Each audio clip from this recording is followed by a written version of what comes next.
Breaking news formula ఈ కేసులో కేటీఆర్ కు ఏసీబీ నోటీసులు జారీ చేసింది. ఈ నెల 28న విచారణకు హాజరు కావాలని నోటీసు ఇచ్చారు. అయితే యూకే పర్యటన తర్వాత హాజరవుతాను అంటున్నారు కేటీఆర్. చట్టాన్ని గౌరవించి విచారణకు హాజరవుతా అంటున్నారు కేటీఆర్. మరోవైపు రాజకీయ వేధింపులతోనే ఈ కేసు వేశారని కూడా కేటీఆర్ అంటున్నారు. టీవీ9 బ్యూరో చీఫ్ విజయ్ తో మాట్లాడదాం ఇదే అంశానికి సంబంధించి. విజయ్, ఫార్ములా ఈ కేసులో కేటీఆర్ కి ఇచ్చిన ఏసీబీ నోటీసుల్లో ఏమేం మెయిన్ పాయింట్స్ కనిపిస్తున్నాయి, అలాగే కేటీఆర్ ఎప్పుడు హాజరవుతాను అని చెప్పారు?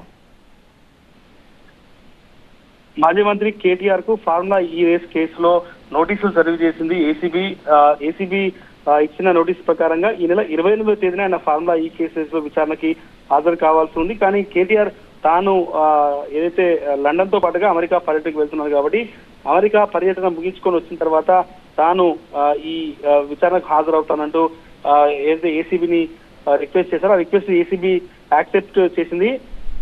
దాంతో ఆయన విదేశీ పర్యటన ముగిసిన తర్వాతనే ఈ కేటీఆర్ విచారణకు సంబంధించినటువంటి డేట్ మరోసారి ఇచ్చే అవకాశం ఉంది. కానీ ప్రస్తుతానికైతే కేటీఆర్ ఇచ్చిన రిక్వెస్ట్ ని ఏసీబీ యాక్సెప్ట్ చేసింది. ఆయన విదేశీ పర్యటన తర్వాత మాత్రమే విచారణకు హాజరవుతాను, ఆల్రెడీ టికెట్ బుక్ చేస్తున్నాను, షెడ్యూల్ అంతా కూడా రెడీ అయింది కాబట్టి అక్కడ బీఆర్ఎస్ కి సంబంధించినటువంటి వరిష్ఠ సభలో ఎన్ఆర్ఐలతో మీటింగ్ ఉంది కాబట్టి దానికోసం వెళ్తున్నానని చెప్పిన నేపథ్యంలో ఏసీబీ ఆయన రిక్వెస్ట్ ని యాక్సెప్ట్ చేసింది.